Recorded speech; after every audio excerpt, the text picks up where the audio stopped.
Welcome, Westover family. I'm Tech Sergeant Kyle King from WNN, and this is your Channel 50 News. Ladies and gentlemen, I don't care if the groundhog saw its shadow or not. We're right in the smack in the middle of what seems to be the coldest winter on record, and I can't feel my toes right now. So while it's fun hanging out with Frosty and the snow angels, actuality is the lower the temperature, the higher the risk of safety hazards. We're going to start the program off with some winter safety tips from Airman First Class Smith. Airman Smith, what's the scoop?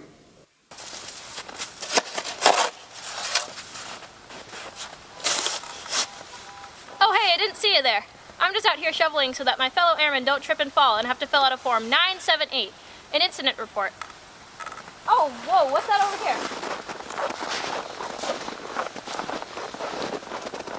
It looks like this person's exhaust pipe's all clogged up with snow. I'm gonna clean that out for them real quick so they don't get carbon monoxide poisoning when they turn on their car. Whew, it's getting cold out here. I think it's like 0 degrees or something. I can get frostbite if I'm out here for more than 10 minutes. All right, I'm gonna head back inside. Back to you, Sergeant King. Thank you, Airman Smith. Last month was the Wings 2018 Awards Gala, and we want to take some time to recognize a few of the winners. Company Grade Officer of the Year, First Lieutenant Devine, 439th MXG. First Sergeant of the Year, Senior Master Sergeant Reno, 439th AMXS. Senior Non-Commissioned Officer of the Year, Senior Master Sergeant Rule, 439th AMXS. Non-Commissioned Officer of the Year, Staff Sergeant Ladley, 439th AMXS. Airman of the Year, Senior Airman Bernecci, 439th AMXS. Civilian Supervisor of the Year, Mr. Charles F. Carlin III, 439th LRS. Civilian Employee of the Year, Mr. Christopher M. Eldridge, 439th AMXS. And Key Spouse of the Year, Beth Barba, 439th AMXS. Congratulations, everybody. Well-deserved awards for well-done work. There was a heartfelt ceremony held last month here on Westover Air Reserve Base. Our own Senior Master Sergeant Bisco was there to cover the event. Hiram 16, the call sign for a B-52C Stratofortress that took off from Westover back in January 1971. Exactly 47 years ago today, Westover took time to observe this tragedy by inviting some of the family members that were connected with that crew on that ill-fated flight. We've been honored every step of the way when Mr. Passmore reached out to us that this was going to happen, and when we heard about it, there was no doubt we wanted to be in attendance, and it's just a great honor to have this happen so many years later. We didn't think something like this would happen after all these years, and when it did, we were just kind of almost in awe of it, and just so happy to be here for it. I feel that the history of Westover is so rich and diverse that it's kind of a shame that it's kind of gone by the wayside. However, it's looking like that with myself and the other units on base, such as the Company Grade Officer Club, Rising Six, Chiefs Council, we're going to try and bring as much heritage as we can back to Westover so the newer airmen can come and get a better idea of what came before them and hopefully learn from that experience. Tell us how you organized this event that happened today that honored these people and this crew. Well, it actually came from kind of just a happenstance, really. I was looking around for what we should do next, and I found that this particular aircraft crashed on January 7th. Checked the UTA schedule, and they lined up. Thought that what better way to do the 47th anniversary of this crash than to do it on the exact same day. Look for more continuing coverage as they get this latest memorial honoring Westover's history up on the Westover Club wall here. We'll have it here on Channel 50. This is Senior Master Sergeant Andrew Bisco at the Westover Club. Back to you, Sergeant King. Thank you, Sergeant Bisco. And finally, as you know, February is Black History Month, a time to celebrate and recognize the achievements of African Americans in United States history. This year, I'd like to talk about a source of pride for our nation's military, the Tuskegee Airmen, the Army Air Corps' first black fighter pilots who overcame segregation and prejudice to become one of the most highly respected fighter groups of World War II. They proved conclusively that African Americans could fly and maintain sophisticated combat aircraft. The Tuskegee Airmen's achievements, together with the men and women who supported them, paved the way for full integration of the United States military. And with that, we end this month's broadcast. I'm Tech Sergeant Kyle King, reminding you to live in fame or go down in flames. We'll see you next month, March. Thank the Lord. Bring on the spring, please.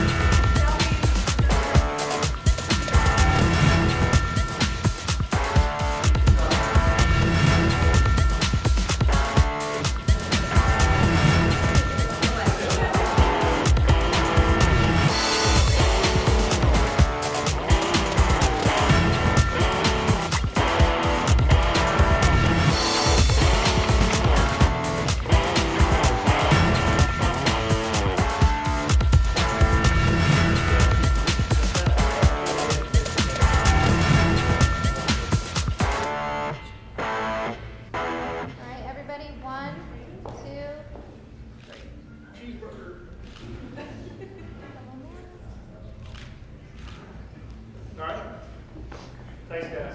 Your annual award winners.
A Patriot Wing crew teamed up December 2nd to crisscross America while delivering a weather satellite to Florida during a 4-day total force mission. The GOES-S satellite, which weighed 6,000 pounds, was a light load for the C5M, but Lockheed Martin, the satellite's manufacturer, had to transport it safely for its December 4th trip from Buckley Air Force Base, Colorado, to the Kennedy Space Center landing strip at Cape Canaveral Air Force Station in Florida. Crews nestled the satellite in a tractor-trailer that weighed 90,000 pounds. It feels good to contribute to a total force mission, said Tech Sergeant Brent Reed, 439th Aircraft Maintenance Squadron Crew Chief, and to be working with all these different people from Lockheed, NASA, and the Loadmasters. Loading at Buckley took about 5 hours, which began very early December 4th. Reed and one other crew chief and Loadmasters arrived first, starting the pre-flight and securing and preparing the cargo compartment for the payload. Westover airmen and Lockheed crew members faced chilling winds that blew across the flight line at Buckley as they carefully moved the satellite into the belly of the super galaxy. It was extremely cold, so it was challenging to maintain a temperature in the aircraft to keep the integrity of the satellite, Reed said. Crews constantly measured the distance between the C-5's floor and the trailer's body.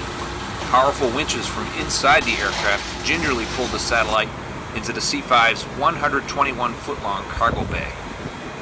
With the upload complete, the C-5M weighed in at 650,000 pounds on takeoff out of Buckley. The total force comprises Air Mobility Command's fleet of active duty, reserve, and guard airlifters. AMC tasked the Westover crew with this mission. This sounded like a neat opportunity, said Senior Airman Ashley Koska, a 337th Airlift Squadron Loadmaster, as she met with several southern Florida media outlets for interviews December 4th near the C-5. 3 media members were also along for the mission from Buckley to Cape Canaveral. They included Meredith Garofalo and Benjamin Strauss with the Weather Nation Network. These people are so hospitable, Garofalo said of the aircrew during an in-flight visit to the C-5M cockpit. This makes me want to join the military, Strauss added. The mission originated December 2nd at Westover with a near 4-hour flight to Buckley, an Air Force Space Command base. Westover and Lockheed crews offloaded the satellite December 5th. 5 more Patriot Wing airmen joined the effort December 5th to assist with the offload. GOES-S, part of the next generation of weather satellites operated by the National Oceanic and Atmospheric Administration, is expected to launch into space sometime in early 2018. It traveled from the Kennedy Space Center to Astrotech Space Operations, its final home, on December 5th.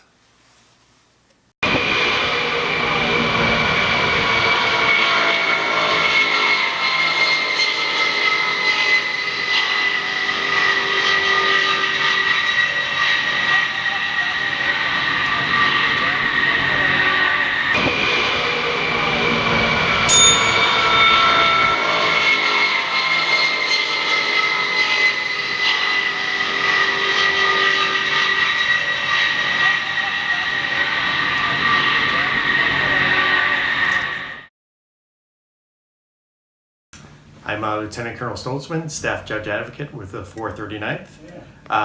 And I'm speaking with you today about social media and the legal consequences that can affect Air Force members if they engage in criminal conduct or wrongdoing on social media. So first of all, it's important to remember that we always represent the Air Force as reservists, even when we're not here at Westover.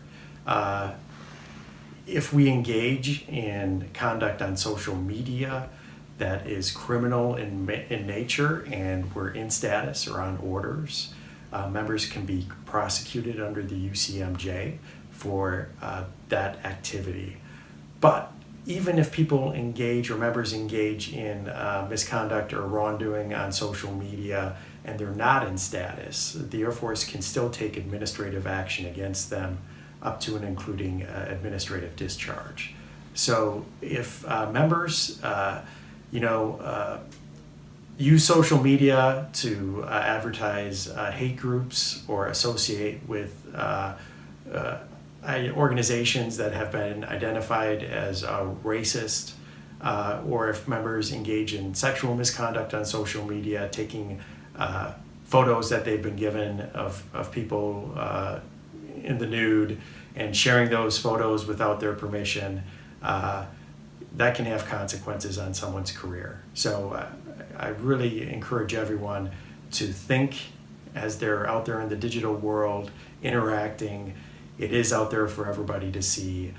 The more information we share about ourselves, the higher standard we have to hold ourselves to, because we have to treat each other and the taxpayers who pay for us with dignity and respect, and hold ourselves to that high standard in order to best represent the Air Force and make sure that we're able to execute our mission.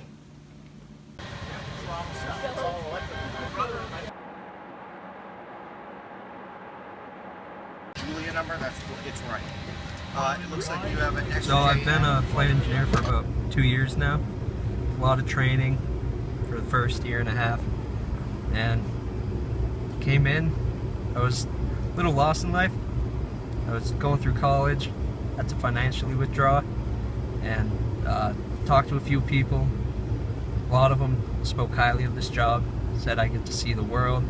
It helped me get through college, and I'd learn everything along the way. Just backing up the pilots on everything they do, making sure the plane's good to go for them, keep systems up. If anything goes wrong, just stay calm. About 120, which is a lot for someone my age. Checklists are big. Monitoring your panel is huge. Not everything on the panel that goes wrong will let you know it's going wrong. So staying vigilant, watching all your lights and systems, make sure you got pressure for everything. And yeah, checklists are big too. Make sure everything's done in order, at the right pace, everything's verified, executed. Loving it so far. Everyone's great, squadron's great. Get a lot of training. Can't believe how much training I've learned so far. And everyone's super helpful, inside and outside the Air Force. Helped me learn my job, helped me through life. Wouldn't trade for the world. I started my adventure in the Air Force Reserve as a payload system operator. Flight medic in the Air Force Reserve. I'm a pilot for the Air Force Thunderbirds demonstration. We do a lot in a little bit of time, and we have to do it very efficiently. It's a very exciting career. The Reserve gave me the opportunity to learn something totally different from what I did. The training in the Air Force Reserve is second to none. The most exciting thing in the Air Force Reserve is to be able to travel. It gave me the opportunity to go to college. That was definitely a bonus. And the Air Force Reserve gave me all those opportunities, and then even more. Start your adventure in the Air Force Reserve.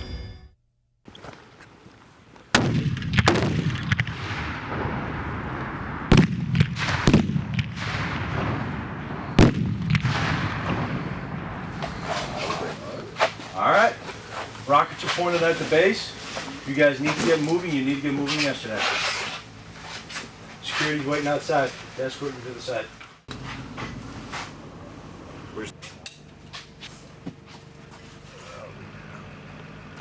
I'm Senior Airman Massey with 439th EOD. We're here doing a battlefield operation assessment. We're out here taking care of an IRL call an improvised rocket launcher. Oh, nice. Yeah, I don't think We got an airstrike attack early this morning and got the call immediately that there was one out here near the flight line. And we came out here, took care of the circuit, and moved the improvised rocket so that it is no longer pointing towards the base. And we're here waiting for first light to take care of the rest. This has been a great experience, and I've been learning a lot. And we do this operational assessment every year because it lets us train longer than a conventional UTA. So normally we get 2 8-hour days that's broken up by a lot of medical appointments, CBT training, formations at the squadron, all the business as usual, I guess you could call it, for a squadron on a drill weekend. But when we come out here for 4 days, we kind of get an unabridged time to train where we can work from sunup to sundown and even further than those hours as you're seeing today to get quality training. Overseas, guys get really stressed out and taxed physically, emotionally, mentally, and the only way to train for that is to put yourself in it. So we're out here on limited sleep multiple days in a row, walking around the base all day and night, because the only way to train for that scenario of being tired, being dehydrated, being exhausted, is to put yourself there. You don't know what you have in the tank until you've tested it, so we have to come out here and kind of figure out what everybody's worth, so to speak. Fire in the hole! Fire in the hole! Fire in the hole!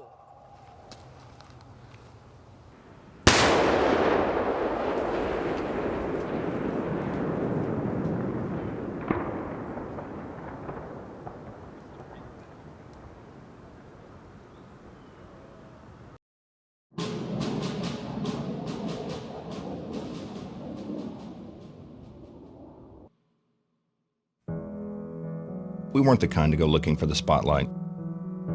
We didn't need our hands held. We did our jobs just fine without getting pats on the head. Of course, when something went wrong, or something got busted, yeah, that's when the spotlight found us. The Air Force never did manage to build a plane that would fix itself. We're maintainers, flightline warriors. And when it's not hot, miserable, dirty work, it's cold, miserable, dirty work. We love it. We hate it, but we love it. Because we love this country. We love making things right. We love the challenge. We love the pressure, the deadlines, the long hours. If it was easy, we wouldn't get that rush of accomplishment. We live for that rush, and we get it every day. With our hands, we make that jet fly again. We turn a bunch of metal and circuits back into a missile. We're inside these machines, in the cockpits, in the landing gear, the munitions, the engines, every button every pilot ever pushed. That's us. You think a B-52 has a lot of complicated wires? You've never seen how we're wired. We're part of a team no one on the outside will ever understand. You won't get it until you're in it, until you're one of us. That's our world inside the red line. You enter our world where we tell you. People try to tell us all the time that our jobs are just as important as the pilots. It's not a competition. If we don't do our jobs right, people get hurt. Of course our jobs are important. Do the unsung heroes need to be sung about every now and then? Maybe. But don't sing too long, because with all due respect, we've got work to do. We'll roll our eyes and then we'll roll up our sleeves. We'll get it done, because if we don't get it done, it doesn't get done. We know we're good. We don't want other people to know we're good. We just want them to know that we know. The satisfaction we get, we keep on the inside. We are a special breed, maintainers. We're a team, crazy loyal to our country and tirelessly devoted to our mission. We pull 12s, we work nights and weekends, we don't sleep, and we stick together. If it breaks, we fix it, no matter what. We are the men and women who keep this Air Force flying. We are the driving force. We're the glue, we're the sweat, we're the wrenches in the coffee. And if you want to know the truth, there's only one reason maintainers couldn't fix the whole world. Can't fit the whole world into a hangar. Aim high, airmen. The 2018 Great New England Air and Space Show will be held at Westover Air Reserve Base July 14th and 15th. The air show features the headliners, the U.S. Air Force Thunderbirds. This will be the first time in 10 years that the 6 F-16s have graced the skies over the Pioneer Valley. expect a multitude of military aircraft to be also flying and to be on static display during this event. For more information on this air show, please visit www.greatnewenglandairshow.com.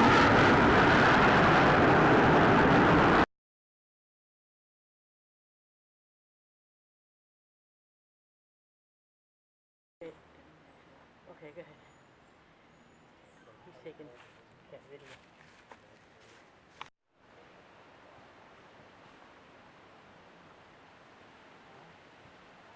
This is Senior Master Sergeant Andrew Biscoe up on Elephant Mountain near Greenville, Maine. Behind me is the site of a B-52C that crashed here in 1963, January 24th of 1963. This is a site that's dedicated to the folks that were flying that plane on that ill-fated mission that took off from Westover at noontime on January 24th, 1963. This was a B-52, a part of the 99th Bombardment Wing, then the Westover Air Force Base. And this memorial here has been up here ever since that accident that took place, which was during the peak of the Cold War years for Westover's involvement, with its Air Force stories going all the way back to 1941. Today's Westover keeps the history alive of this mission that took place over Maine back in January of 1963. One of this airplane's 50 caliber machine guns is on display at the Westover Club. This is Senior Master Sergeant Andrew Biscoe from Elephant Mountain.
Hiram 16, the call sign for a B-52C Stratofortress that took off from Westover back in January 1971.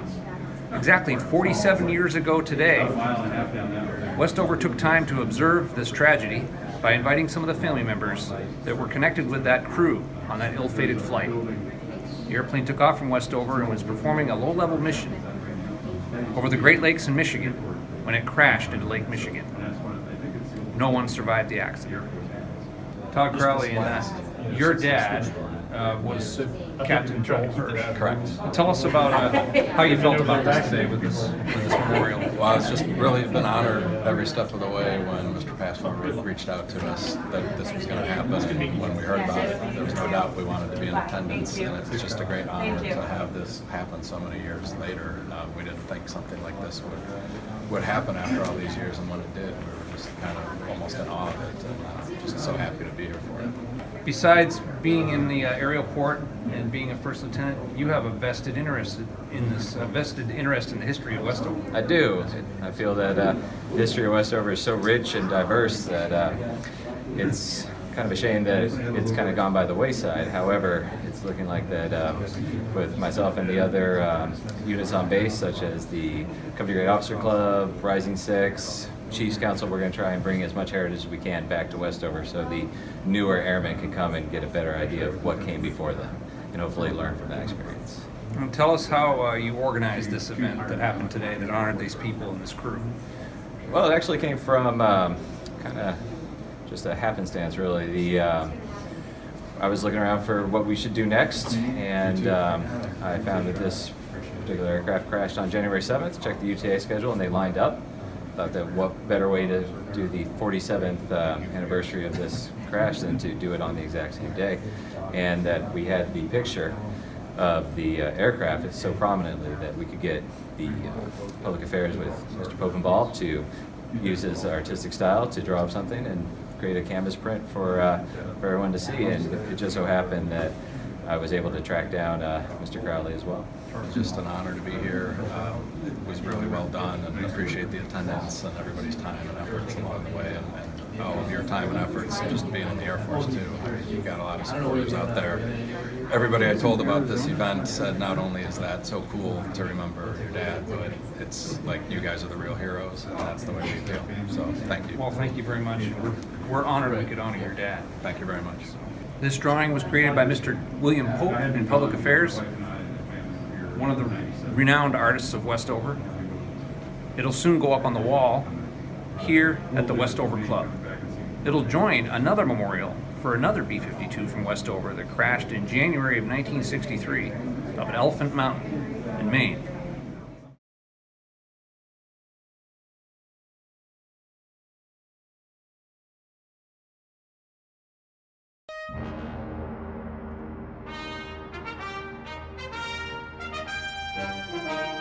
The United States Air Force Reserve is a combat-ready force with over 70,000 reservists. We're America's citizen airmen, providing our nation global vigilance, reach, and power in air, space, and cyberspace. We contribute to the Air Force team through strategic and tactical airlift, air refueling, aeromedical evacuation, fighters, bombers, remotely piloted aircraft, special operations, personnel recovery, space, and cyber operations.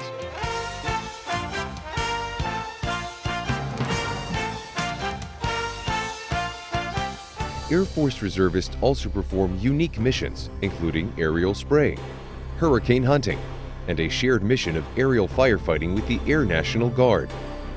We're medical health professionals, lawyers, civil engineers, force support personnel, chaplains, intelligence professionals, aircraft maintainers, and security forces. As a federal Title X force, individual reserve members are assigned throughout the Department of Defense, including the staffs of the Office of the Secretary of Defense, the Joint Staff, combatant commands, major commands, and numerous defense and intelligence agencies. The Air Force Reserve provides operational capability, strategic depth, and surge capacity for our nation across the spectrum of conflict, from humanitarian relief and natural disasters to major combat operations. The majority of our citizen airmen serve part-time, providing combat-tested experience at a cost-efficient rate in the fulfillment of combatant commander requirements.